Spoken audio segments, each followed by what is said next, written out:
Hoy hay uso masivo de datos para todos, en el área de salud, en el área de economía, en el área de los negocios, en el área de las comunicaciones, y ha cambiado verdaderamente el estilo de vida de nuestra sociedad. Ya no era antes como que eran los datos más personalizados, más individuales. Hoy nos manejamos con datos masivos, sobre todo en el área de investigación, en todo lo que es la investigación biomédica, y hoy los datos cada vez se le agregan más veces, cortas, pero bueno, hablamos de variedad, velocidad, valor, volumen, veracidad, viabilidad, visualización. Eso serían las características que tendrían estos datos masivos. ¿Cuándo empieza el uso de datos masivos? Bueno, lo que vemos que comienza con el inicio del proyecto Genoma Humano, ¿no? Todos conocen el proyecto Genoma Humano. Más o menos a partir de 1985 se empiezan a preguntar, fundamentalmente para investigar en el área de cáncer. Dijeron, bueno, sería interesante secuenciar los genomas del cáncer, y después dijeron, bueno, la verdad es que primero tenemos que saber cómo es el genoma normal.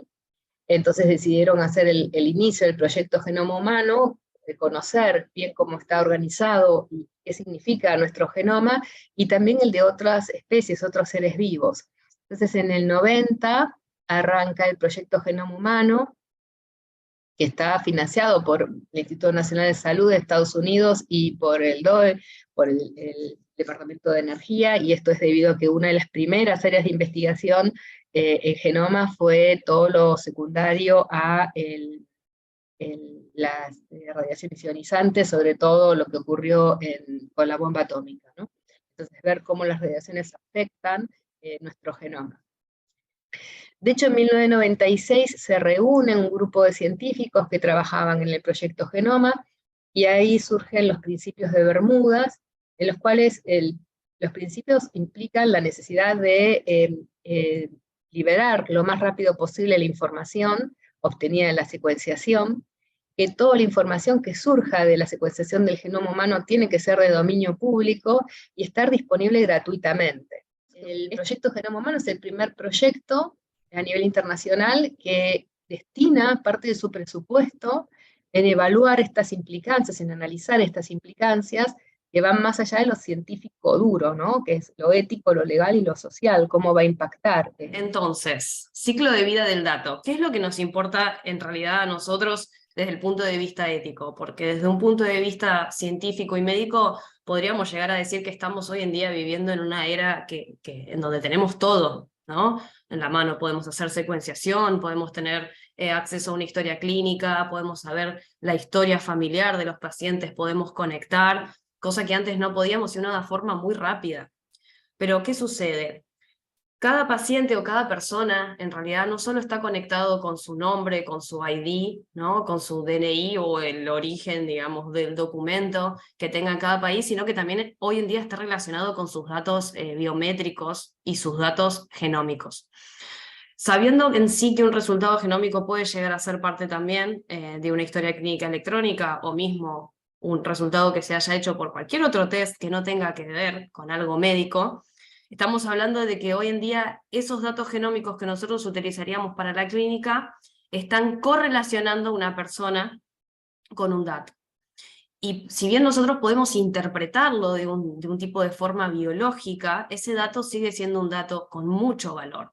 Es por eso que transversal a todo, y obviamente en el centro, están los individuos, ¿no? En este caso es un ejemplo por ahí más de un estudio genómico, pero podríamos correlacionarlo con cualquier dato hoy en día que nosotros tenemos, nuestra cuenta bancaria, la patente de nuestro auto, donde nosotros pagamos nuestros impuestos, o sea, todo se extrapola en realidad al ciclo de vida del dato natural.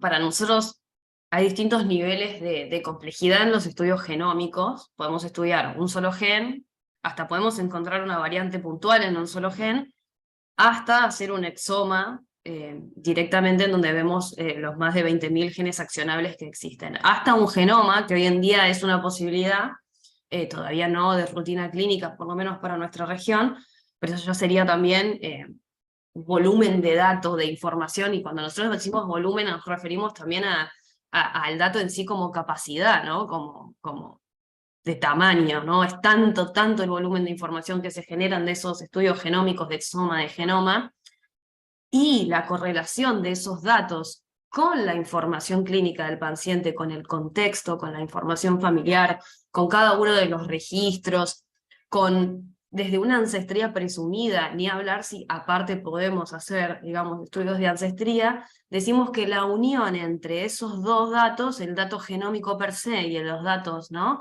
que nos hablan un poco del contexto del paciente, lo vamos a llamar metadata. Y toda esa metadata para nosotros va en sí ser Big Data, porque cuando nosotros podemos conectar una historia clínica con los datos, abrimos la puerta también de poder conectar ese dato a un montón de trabajos científicos correlacionados con las variantes que vamos a ver, evidencia, repositorios de variantes. Entonces va a ser tan grande el volumen de información que vamos a estar manejando y creando a la vez, que para nosotros la genómica hoy en día es Big Data, es sinónimo de Big Data. En los que hacemos los estudios genéticos y en los que hacemos esos estudios que usamos datos masivos. Yo voy a hablar de uno solo de ellos, que es el de la indicación médica, que es el que quizás más nos preocupe, ¿no?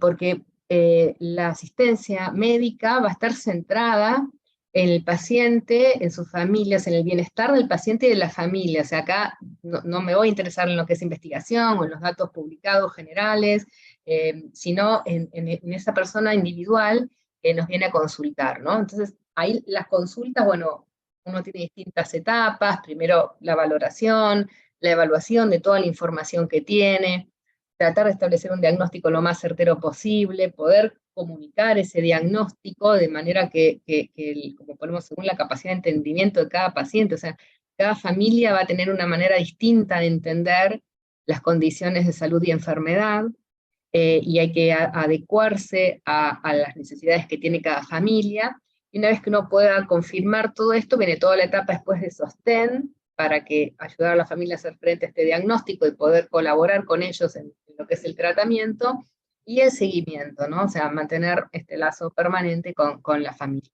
La asistencia virtual se usa cada vez más, y la pregunta es, bueno, esta asistencia virtual, digamos, ¿quién es responsable de las decisiones que toma la asistencia virtual? Hay muchísima información, lo que sí decimos es que estos datos que se usan así en forma compartida es un recurso muy innovador, pero necesita que todo el proceso de utilización de los datos esté garantizado, porque bueno, la finalidad de toda la investigación, decimos que sigue siendo la protección de la persona, y el bienestar de la persona, de la sociedad, y que bueno, busca finalmente este concepto de desarrollar el bien común, ¿no?